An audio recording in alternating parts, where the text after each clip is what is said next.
Today also, you got if all of you could take some time out today and get in the presence of the Lord. And when I say that, don't, so that you are able to not even see your circumstances the same way, but you see your circumstances after they have already been handed over. So we are not dealing with any issues first person. No issues, no concerns first person. You should not be dealing with any of your problems first person, meaning you are actually looking at them, trying to figure it out. Everything. Cast your cares on the Lord. It means everything that you could imagine that would concern you, it should already be handed over. It shouldn't even be in your hand or in your mind. It's handed over, and then you're listening back for the answer. You put the problems, all the concern, even COVID, every single thing, put it in his hand, and you wait for it to come out the other side. It's not yours to handle, and it's not yours at all.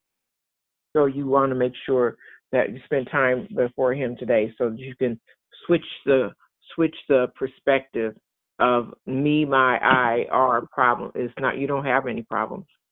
You had some problems that you handed over to the Lord, and now you are listening for divine direction and understanding on every single one of them, including everything happening in the earth realm, including COVID, including everything. It's not ours. It's, Lord, I see it and I got a concern, but because I can't fix it, I'm pushing it all to you.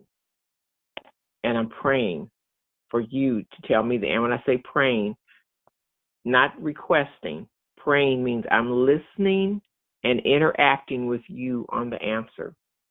So you push it in, and then you listen and interact with God on the answer. You're not praying to try to figure out the answer and tell him what to do. You're listening because he's already got a solution. And if you listen to his solutions, plural, you have absolute peace because you handed it over, and then you don't have to take responsibility for any of it. When I say that, you don't have to try to figure it out because we can't figure it. We can't figure out.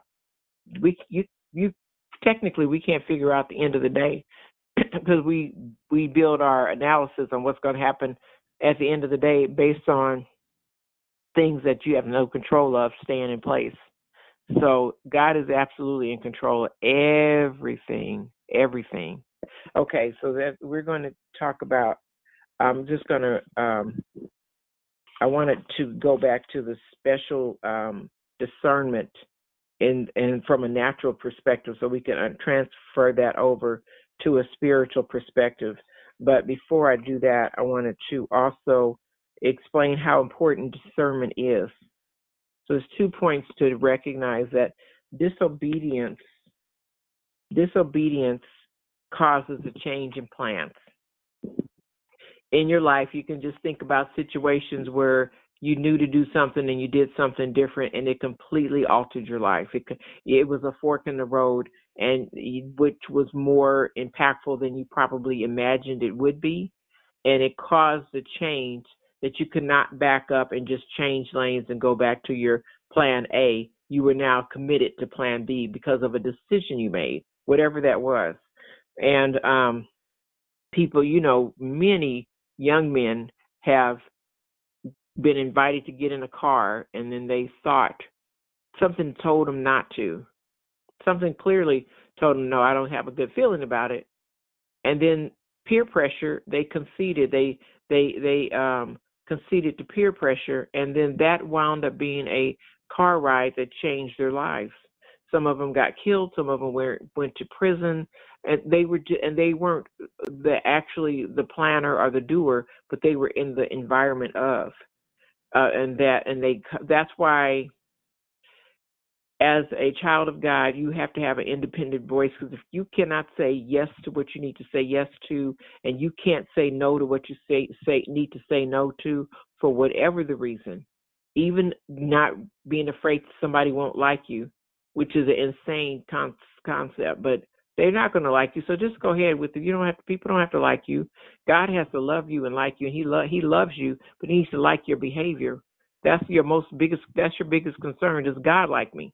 Not do you like me, or do whatever else kind of peer pressure that people come up against. Um, Including tradition and including family, and people can come up into just like now. People, you see groups of people that are actually not wearing their masks. Some people would wear their mask if everybody else would, and some people don't wear their masks because everybody else isn't. Some people are just following, hurrying along on a concept, not because they thought it through or they read a book or read an article or really paid attention to it, not because of that, just because everybody else is doing it. So there's some people that are going to go in group fashion into the gates of hell because they did not have the courage to stand their own conviction and to stand up to whatever it is.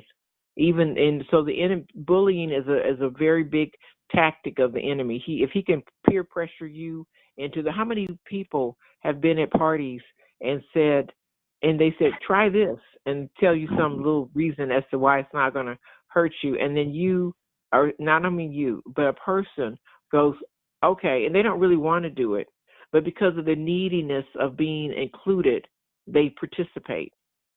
You have to, there again, that person is technically not in charge of their body. They have handed over control for whatever the needy exchange is. I need to be included. I need to be accepted. I was afraid to speak out, so I just participated. There's a lot of that goes on. So sometimes people in the right circumstances will make they're just followers. In the right circumstances, they will follow along with the right solution. But in the wrong circumstances, they'll follow along with that and just be part of the herd of the group. And now, in that situation, they're making a choice, and the choices that are attached will go right on along with that person. So that's why I was saying, speaking truth. You have to be, if you're a one-man show on that topic, thus saith the Lord, and understanding what God has told you, you have to independently think of what God is telling you to do. If you can't follow the Lord and then need to be included, because those are two opposing agendas. So here we go. Disobedience causes a change in plans. Children of Israel is a great example, and then I'm sure all of us can think of at least 2, 3, or maybe half a dozen situations where you either shouldn't have said something, you shouldn't have did something, shouldn't have went somewhere, shouldn't have something, and it wind up costing way more than what you thought it was going to cost. And you can probably think on your kids' lives.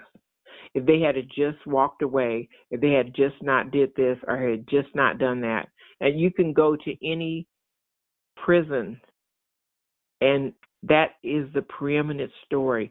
If I had just not, whatever it is, even if they're innocent, if I had just not, whatever it is, it could be. But it gets down to, literally can get down to 5 minutes in somebody's life that is now causing a just highly disruptive change, highly different than what they wanted to do. I mean, 2 examples. One of a person I used to work with, her son graduated from high school, was accepted at New York State. Wonderful young man, and he, on the graduation party, he decided to take ecstasy, and I don't know how much you take, but it's a very small amount. But he took that small amount, and however it responded in his body, he never got his mind back. From that day till now, he's therapy and all the other kind of stuff they do to try to get you back somewhat back to normal. But it so destroyed his mind that he never came back completely. You know how you look at people and they're glassy eyed and there's nobody in there? He never came back. One event, one decision, and when you talk about drugs, especially drugs like that, it's a little bitty something, and you go, How bad could it be? A person that doesn't understand would think, oh, how bad could it be? Just like imagine when the enemy was trying to get Eve to eat the apple. He was tenaciously dying for her to eat the apple, but he had to remain calm. Like, just, it can't be this. It can't. But in his mind, he was raging, wanting her to disobey God, raging with demonic, with wanting her to. He was that.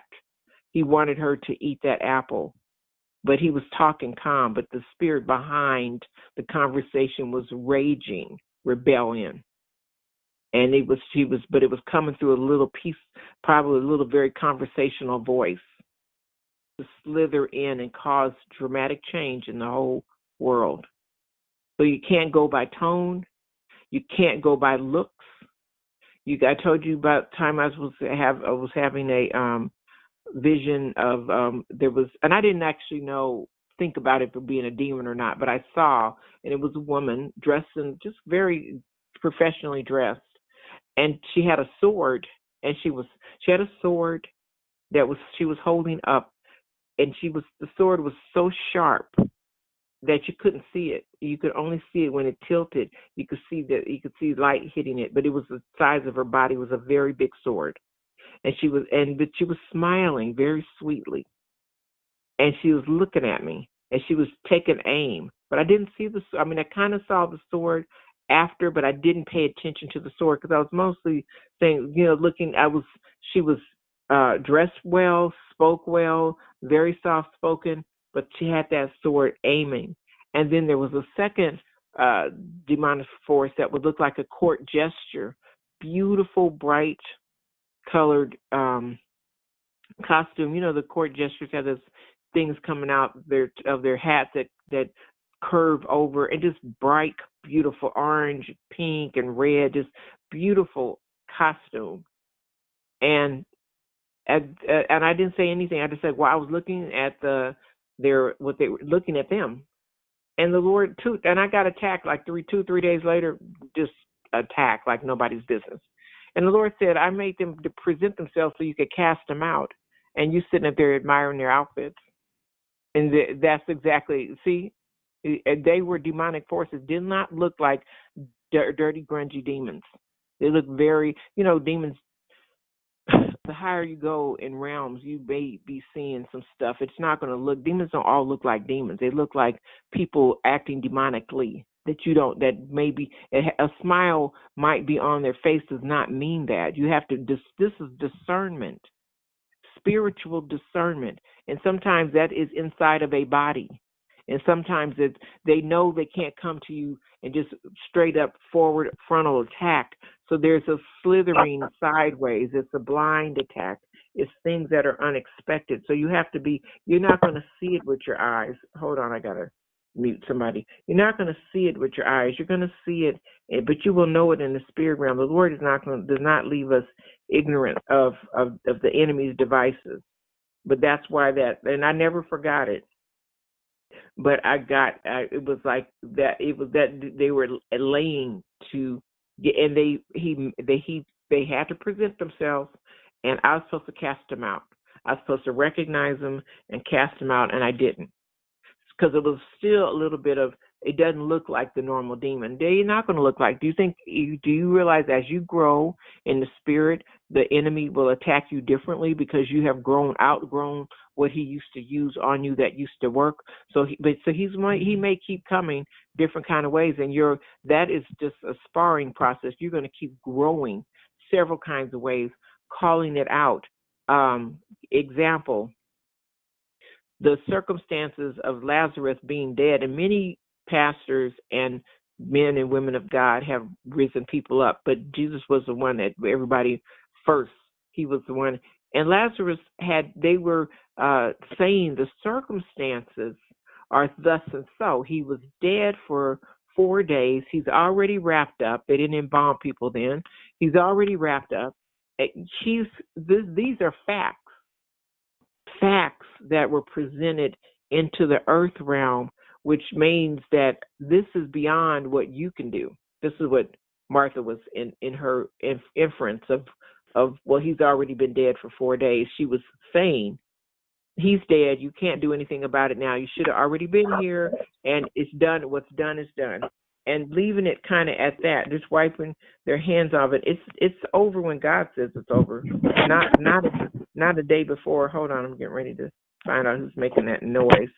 And so he's saying that. Let me just put this. He's saying you can't look at circumstances and then try to quantify what God is capable of doing. And that goes for everybody on the prayer line and everybody that you just know. You, in every situation, you can't look at circumstances and say, this is I just muted everybody, so don't noise. You can't look at circumstances and say, well, this is as far as it, because, okay, religion goes, we never seen a miracle like that. We don't know this could happen. Oh, woe is me. Nobody has ever done this before. This is as high as we've ever gone up the mountain, so we don't go any further. And they start creating stories of normalcy and what God will do based on their experience. What God's going to do with you may not be comparable or any reference by people you know or things you've already seen. He might be taking you beyond where anybody else has ever been. And that's not for you to worry. It's not for you to go, oh, well, Aunt such and such never did it. They never did it. I never saw it, so it must not exist. Nope. Just because you haven't seen it does not mean it doesn't exist. So in this, again, discernment of the miraculous, discernment of understanding what God is capable of doing now. Case in point, they were walking. He asked them to show him where Lazarus was laid. Martha's like, what for? He's been in there 4 days. He stinks by now. Meaning, don't undo the work of death I've already done. I already accepted and packaged the death. I am in the process of grieving. It's done. It's all over. It's too late. All that was in her conversation. You know, people say without saying, but you can read between the lines when they're telling you, AKA, why bother? He's stinking by now. Meaning, I don't want to smell it. He's already stinking. Looking all very much stating the facts as they were presented and functioning in the realm of possibility of as the facts were presented. But then there was God. And then there was Jesus. This is why he had to set her straight on this. And this is why you have to set your situation straight on, for normal people, normal circumstances. But I am a child of God. I'm a child of the living God. And until he tells me it's going to be what he says it's going to be. You see how you switch your conversation up from circumstances, facts, and conditions to I serve a true and living God, and let me get with him. That's why I said earlier, every single thought you could think to have, every single concern you could think to have, you should not be holding a concern next to your body and next to your mind. You shouldn't have a thought at all that is yours by itself. Every single thought, every single care, every single concern goes right on the altar. It's not for you to hold. You should not ever be holding your problems. Your problems always go to the altar, and not for you to sit there and look at them and keep reciting what they look like.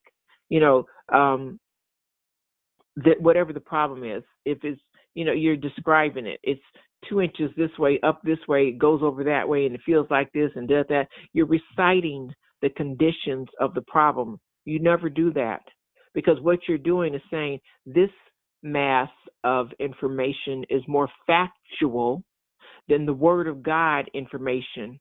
So whatever's coming out of your mouth is the more factual evidence that you're believing in. So if you're believing in the power of cancer, or the power of I don't have no money, or the power of I'm going to get consumed by COVID, if you believe, I'm not saying anybody on the prayer line is, I'm just saying, if you believe that, then you keep saying that thing. And that becomes the reality. And out of your mouth, two things can't pass out of the same vessel at the same time. You can't be speaking fear and speaking faith. You're on one side or the other. Faith is in this word, and then faith is when you're just speaking what God says and knowing it and believing it, and his words are your words. His thoughts are hopefully becoming your thoughts. And you're going to think about it how God thinks about it. Now you have no problem. You are in process of working through a situation with the word of God, and it's being done. It's being done. Now, when you switch the game up to that level, the processes up to that level, then you working with a different set of tools. And when you're in the earth realm, it's only what's ever happened. It's only what's physically dominating that can happen. But when you switch over, change channels over to God's realm, now you have you were looking at the earth situations, but you're handling it from a heavenly perspective. So you're speaking down to the circumstances because you have, first of all, it's not your circumstance anymore. It belongs to the Lord. And when he says the battle is not yours, it's the Lord's. When they say the battle is not yours, it's the Lord's. The Lord said the battle, vengeance is mine, but the battle is his as well. That means that you don't get the glory for the victory and you don't get the drama of the problem. Those two things have nothing to do with you. You are moving in the spirit. You are moving in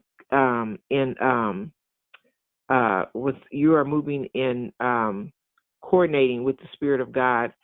So and cadence, that's what I look for. You're moving and coordinating with the Spirit of God so that it's him. He's going to get the victory. He's speaking. He's moving on it. And you are a recipient. You are a participant, but you're not in control. You are in cooperation. That's the word I was looking for. You are in cooperation with the word of God and the move of the Spirit of the Lord. And in order to be in cooperation and to operate in sync with the Spirit of God, you got to discern. That is why discernment is so important, because it causes you to use a different set of tools on everything. It causes you to use godly tools on an earthly situation. Seek God's presence on everything and not operate under your own strength. It takes it all out of your hands. He says, leave it here, give it to me. And then you're supposed to be here, take it, thank you. And you let it go. You should not, and just examine now, am I holding a problem? Am I holding a circumstance? Am I holding a situation? Or have I totally handed it over and I'm listening and cooperating with the Holy Spirit on the answer? Big difference. Some people hold their problems, hold the circumstances, and have fear and anxiety, and they stress out about it, and then they just praying for God to give them some relief or to take it. And even when he takes it, it's so needing to control the whole situation that they want to tell him how to do it.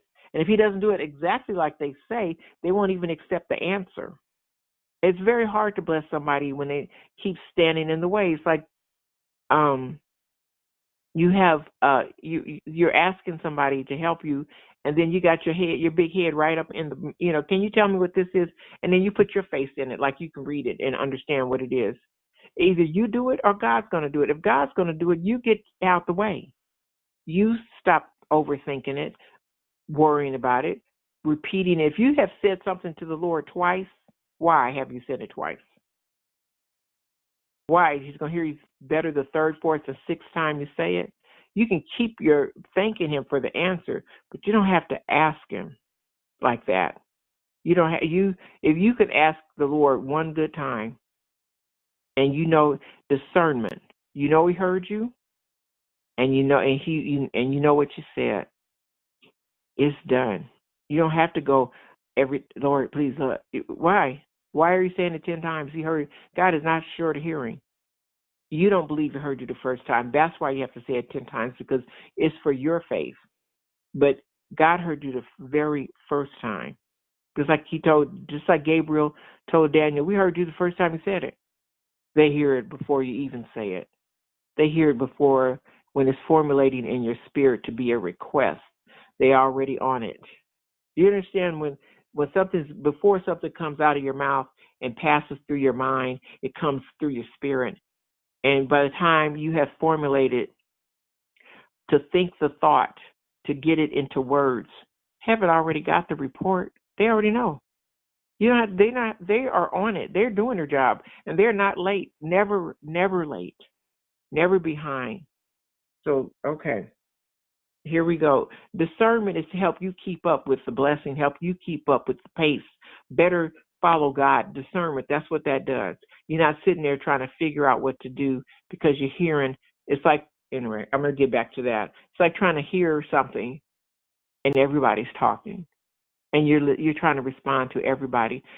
Distraction is a great tool of the enemy because you will miss something being distracted. And you can't miss something if you're operating in the heavenlies and operating with what God is telling you to do. You can't miss it, and you have to be on it. And you will get complete answers in detail. God's not short on words. He's not short on, and when I say words, he might speak one, okay, this is important. Me trying to talk, person A talking to person B, I might use quite a bit of words and if I can get a feeling attached in there, then you can kind of get better what I'm talking about. But I might talk a really long time to convey a single thought because I got to use all the words available to me to kind of chop around at what I'm talking about. When I say chop around, talk about it, describe in more detail, give an update, but I'm trying to describe something three-dimensional with words, with audio, and maybe I'm using my hands and my eyebrows or whatever, but I'm still trying to communicate in the physical realm what I'm talking about. So when God speaks, he speaks to your cells in your body. Your understanding is so much deeper because he speaks through your being. His words go through your whole being with complete understanding. And that's how you grasp peace. That's how you grasp peace because his word is not our words. His words speak to your mind, to your spirit, to your body, to your emotion, to everything encapsulated in that three-dimensional creation called you. He speaks through that whole thing. So you don't have to try to, like you're listening to a human, you're kind of listening and you listen and you listen because you're trying to communicate it through a straw. My mind to that other person's mind, your mind to their mind. You're communicating like literally one word at a time. You're downloading. Remember AOL when it would call in, it would ring, beep, beep, beep, and then it would pop up and all that stuff. And you'd have to put the phone, plug the thing into the phone line. It was a whole big thing, try to get an email through. And then now your phone just pops up and you're just everywhere all the time, anytime. Well, even beyond that, the Spirit of God speaks to the cells in your body. It speaks through you. It talks in so many dimensions that they're not even dimensions. It's like water, just steam, water, mist, but it goes all the way through your body. And where you didn't know something before he said it, you completely know it after he said it. Thus, he does not have to use that many words, but because he's God, he communicates in such a way that he just washes over you. You have revelation. It just washes. You guys know, everybody's heard from God on something, and you know how you just didn't know something, and then you just knew. Because that's how he speaks to you. So he doesn't speak like one word at a time. Now, he might say one or two words, but in his one or two words about a thing, like don't worry about it. It's done. Da-da-da. Go here, go there. He doesn't have to go on and on because in that one word became complete understanding. He doesn't have to use the words because he's speaking to you. He's speaking to every part of your being all at the same time, like a chord. It just do all one time. You got it. And that's why people say they have something in their spirit. They do, because the Lord, if they're telling the truth, they do, because God spoke, and you pull out your spirit to talk about it in your mind and through your mouth and through your physical being, but it's in your spirit. And so he speaks.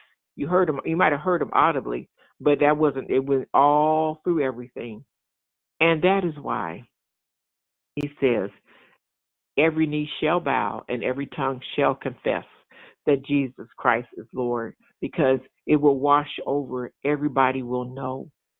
You won't even have to ask. They will all just know, because God just spoke. And ain't nobody's coming after it, and nobody's coming before. He just spoke. Done. Done. That's why you have to have discernment, because you need to get the divine information, not the information that people secondhand, not second, third, and fourth hand, not with somebody having. This is why confused people will confuse other people, because they don't know what they heard. Somebody told me, and I think it's this, and maybe kind of that, and I got a what is it, last week or 2 weeks ago, I got a text, or a big text from somebody telling me, oh, they're going to recount. I was like, what? Can you not see that man is demonically influenced? Can you just not see in his character that something's going on? It's not like I like or dislike him. It's nothing to do with a party. But can you not look at an individual and tell what is influencing them? And then, okay, let's not go there. This I'm talking about following. And then, okay, let's not go there. Let's say, okay, why do you think that? Well, because it's this and that, and this is going to happen. Okay, fine. Let's further. Do you have any facts? And then you get to this. This is why you have to question. Just try the spirits to see if they be of God. Then I start getting this. Facts are facts. They're right here, like facts. Page 1, page 2, page 3, facts. You don't have to go, that's not part, that doesn't, I can't type that into a court reporting machine. It doesn't work. It doesn't go. Where's the facts? See, this word, God wasn't scared to write his word down. He said, I am that I am. I'm a God all by myself. He did it. Jesus wasn't trying to get along, get around, and avoid the Pharisees. He told them who he was more than once. That's what made him so mad. You don't have to hide, and you don't have to herd. You have to hear from God. And the herd, I assure you, most of the time, the herd is not following the Lord. It's an individual situation. It's an individual situation. He will call you by yourself. That's why you have to hear. And you can't be chasing every bit of information and think. You can't sit and eat the junk of social media. I don't care who it's coming from. You can't eat the junk of social media if it's not the truth. And think when it's time to go and use your skills, you're going to have a clear understanding. Now we're going back to experts. So let's go here. We talked about chefs, teachers, musicians, and doctors. If a chef eats a whole bunch of junk, when it's time for him to taste something, his tongue has been, his taste buds have been compromised. Musicians, you can hear, sometimes they sit with those earphones on, and if they have it too loud, they will ruin their hearing. They will literally ruin their eardrums. So but they need to hear. I think I can go better. A piano tuner. A piano tuner has the tuning forks, and then he has to get the strings to line up with what the tuning fork is. But that tuning fork is what you call a true north. It's the real answer. Tuning fork, true north, word of God, foundational anchors on truth. If you don't have a truth reference, then you don't need to be out there trying to figure out that's confusion. And confusion is, I got to this, I got to that. Nobody got that much like that.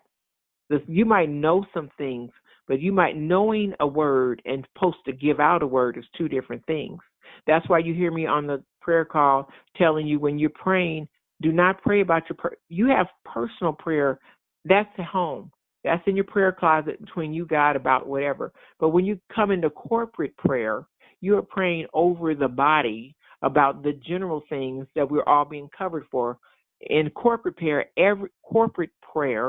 everybody's family, everybody's household is being covered. Not a single person. Not, and I have many times, not, I'm not just saying it in the past. I have many times heard people get on and pray their personal prayer, on the prayer line for that's not everybody doesn't care. It's not their concern what's happening in your household. On the corporate prayer, you're praying for the whole group. Everybody's household needs to be covered. Everybody's children need to be covered. Everybody's neighborhoods and et cetera, need to be covered because they're all saying in agreement.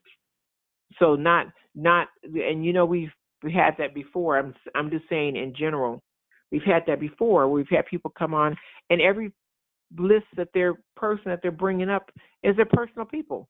My this, my that, my this. You pray for your this, that, and everything. We are praying in general for everybody's situation. I would love to hear, and that's what we are doing now. I'd love to hear other people being put on the prayer list instead of something directly attached to the person all the time. Because that tells me that in your prayer life, you're going past your boundaries of your household. You're praying for other people, other situations. You're not just praying for your situation, but you're praying for the condition in general. Grow up out of that. And because what happens is, with that is like a starvation flow. Well, I'm only going to access God to what I need Him to do for me, or what I need Him to do for my family. I'm not going to access Him for the other people, and then I'm not going to access Him for like when Melanie was crying out for the little boy, and well, we all were crying, but she was crying for that. She doesn't know Him. She accessed God on behalf of somebody else.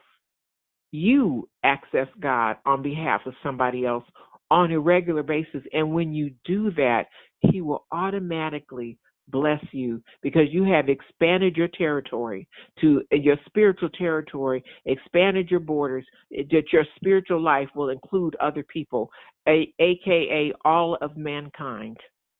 Your spiritual life should include all of mankind.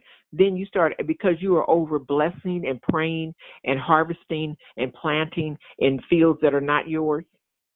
You will reap from fields that are not yours because you're casting the blessing way out. The blessing will come from way out as well. It'll find you because you just expanded the territory of what you've been praying about. I'm way off topic, but that's another talk for another day. Pray some big prayers and then you get some big blessings. If you just pray at me, my, oh, this little group of you, just your immediate, that's where your blessing. You just put the boundaries. You only praying for block 1, 2, and 3. That's how you're gonna get your blessing from, because you ain't praying for nobody. God's concerned about the whole world, and you praying about just your stuff. Okay, I'm real stingy with your prayers. I'm just gonna get 1 little penny for you, 2 pennies for you, and 3 pennies for you, and I'm gonna pray everything else. I'm just praying for this. Then that's what's gonna happen because you sowed sparingly. The context of your sowing was sparingly. So you're going to reap out of whatever that little sparingly group, a small circle that is going to be able to produce. You sow bountifully, including everything, everybody's bigger prayers as you can pray. Your faith will start functioning in that area because you start feeling it. You start discerning what you are praying about. You pray big prayers for big groups of people, big situations. Your prayer life is going to get stronger because you are growing up and not selfishly just praying for your own. I'm not talking about nobody on the prayer line, talk about in general. They'll selfishly start praying, but pray little bitty prayers. Just me, like you see a little family go to church, and all they're praying about is themselves. This me. Oh, just our little group. That's all. That's it right there. That's your prayer. That's your answer. Here, you got your prayer. Bye. Now you get in there and start praying for everybody. Pray for categories of people. Start calling and wailing before God for stuff you don't even know.